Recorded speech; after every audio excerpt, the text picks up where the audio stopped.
കുറേ അധികം ചെറുപ്പക്കാർക്കും ഇപ്പോൾ സ്ത്രീ പ്രാതിനിധ്യം മുസ്ലിം ലീഗിൽ ഉണ്ടോ എന്ന് ചോദിച്ചവർക്ക് 2 സ്ത്രീകളെയാണ് നമ്മൾ ഇത്തവണ മത്സരിപ്പിക്കാൻ തീരുമാനിച്ചിട്ടുള്ളത്. അതിന് പുറമെ യുവാക്കൾക്ക് പ്രാതിനിധ്യം ഉണ്ടാവുമോ എന്ന് ചോദിച്ചു. യുവാക്കളുടെ ഒരു നീണ്ട നിര തന്നെ ഈ പട്ടികയിലുണ്ട്. പിന്നെ പരിചയസമ്പന്നൻ എന്നുള്ള നിലയിൽ അതിനെ നയിക്കുന്നത് പി കെ കുഞ്ഞാലിക്കുട്ടി സാഹിബാണ്. വിവിധ മേഖലകളിൽ പ്രാവീണ്യം തെളിയിച്ചിട്ടുള്ള ആളുകൾ, കഴിഞ്ഞ നിയമസഭയിൽ നന്നായി പെർഫോം ചെയ്ത ആളുകൾ എല്ലാവരും ഉൾക്കൊള്ളുന്ന ഒരു നല്ല ലിസ്റ്റാണ് മുസ്ലിം ലീഗിൻ്റെ ബഹുമാനപ്പെട്ട സയ്യിദ് സാദിഖ് അലി ശിഹാബ് തങ്ങൾ പ്രഖ്യാപിച്ചിട്ടുണ്ട്. താങ്കൾ ഇത്തവണ മത്സരിക്കുമെന്നുള്ളതായിരുന്നു പുറത്തു വന്ന വാർത്തകൾ. എന്തുകൊണ്ടാണ് അത് മത്സരിക്കുമെന്ന് പറഞ്ഞതും പുറത്തു വന്ന വാർത്തയാണ്, മത്സരിക്കില്ല എന്ന് പറഞ്ഞതും പുറത്തു വന്ന വാർത്തയാണ്. അപ്പോഴൊക്കെ ഞാൻ പറഞ്ഞുകൊണ്ടിരുന്നത് അത് തീരുമാനിക്കാനുള്ള പൂർണ്ണ അവകാശം പാർട്ടിക്കുള്ളതാണ്. പാർട്ടിക്ക് മത്സരിക്കാമെന്നും പറയാം, മത്സരിക്കാതിരിക്കാമെന്ന് പറയാം.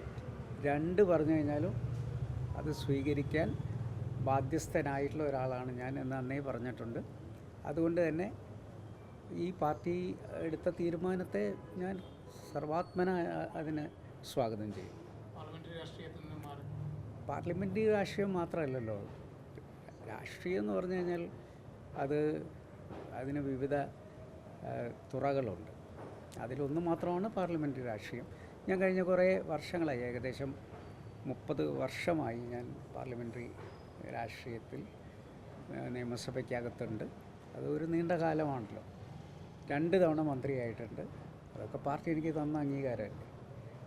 അതുകൊണ്ട് തന്നെ അത് ഞാൻ വളരെ നന്ദിയുള്ളവനാണ്. ഇതൊക്കെ എനിക്ക് എന്നെക്കാൾ അർഹതയുള്ള എത്രയോ ആളുകൾ ഉള്ളപ്പോഴാണ് എനിക്കന്ന് ഈ സ്ഥാനങ്ങളൊക്കെ തന്നത്. 29ാമത്തെ വയസ്സിൽ അന്ന് ഞാൻ യുവാവാണ്. യുവാക്കൾക്ക് അന്നേ പ്രാതിനിധ്യം തന്നിട്ടുണ്ട്. അന്ന് യുവാവായ ഞാൻ 29ാമത്തെ വയസ്സിലാണ് ഇവിടെ കോഴിക്കോട് 2ാം മണ്ഡലത്തിൽ നിന്ന് മത്സരിച്ചത്. അപ്പോൾ അത് ഇനിയിപ്പോൾ പുതിയ ആളുകൾ വരുമ്പോൾ നമ്മൾ അവർക്ക് അവസരം നിഷേധിക്കാൻ പാടില്ലല്ലോ. കാരണം തലമുറകൾ ഇങ്ങനെ കൈമാറി പോകേണ്ടതാണ് രാഷ്ട്രീയം. പകരം വരുന്നത് ഫൈസൽ ബാബുവാണ്, ഇവിടെ കൊടുവള്ളിയിൽ വരുന്നത് ഫിറോസാണ്. അതൊക്കെ പിന്നെ യുവാക്കളാണ്.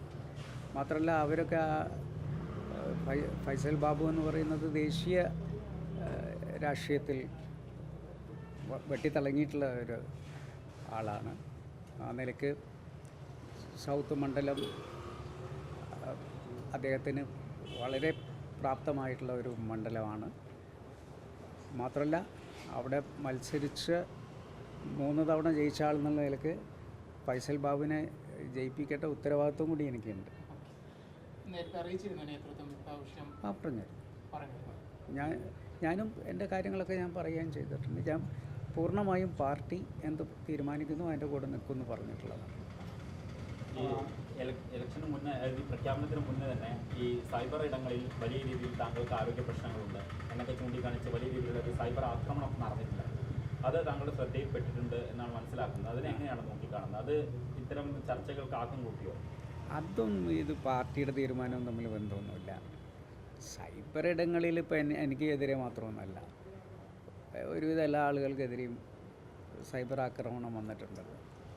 ഇപ്പോൾ വി ഡി സതീശനൊക്കെ കിട്ടിക്കൊണ്ടിരിക്കുന്ന ഇപ്പോൾ പുതിയ ഒരു പ്രയോഗം, അതേ നുണയൻ എന്ന് പറയുന്നൊരു പ്രയോഗമൊക്കെ എത്ര ഒരു അപമാനിക്കലാണ് സൈബർ ഇടങ്ങളിൽ നടക്കുന്നത്. അതൊന്നും ഞാൻ ഗൗരവമായിട്ട് കാണുന്നില്ല. കാരണം സൈബർ ഇടങ്ങളിൽ ഉള്ളവർ പിന്നെ മുഖമില്ലാത്തവരാണല്ലോ. മുഖമില്ലാതെ സൈബർ ഇടങ്ങളിൽ ആക്രമിക്കുന്നു എന്ന് പറയുന്നത് തന്നെ അതിലൊരു ഭീരുത്വമുണ്ട്. അതിന് പുറമെ അതിൽ ഒരു നൈതികതയുടെ പ്രശ്നമുണ്ട്. അതുകൊണ്ട് ഞാൻ അതിനൊന്നും ഗൗരവമായിട്ട് കണ്ടിട്ടില്ല. ഞാൻ എൻ്റെ രാഷ്ട്രീയ പ്രവർത്തനത്തെ സമൂഹം എങ്ങനെ വിലയിരുത്തുന്നു, എൻ്റെ പാർട്ടി എങ്ങനെ വിലയിരുത്തുന്നു എന്ന് മാത്രമേ ഞാൻ നോക്കിയിട്ടുള്ളൂ. ആ കാര്യത്തിൽ എന്നും പാർട്ടി വളരെ അനുകൂലമായിട്ടാണ്. എൻ്റെ പ്രവർത്തനങ്ങളൊന്നും സമൂഹം ഒരിക്കലും മോശമായിട്ട് പറഞ്ഞിട്ടില്ല ഇതുവരെ.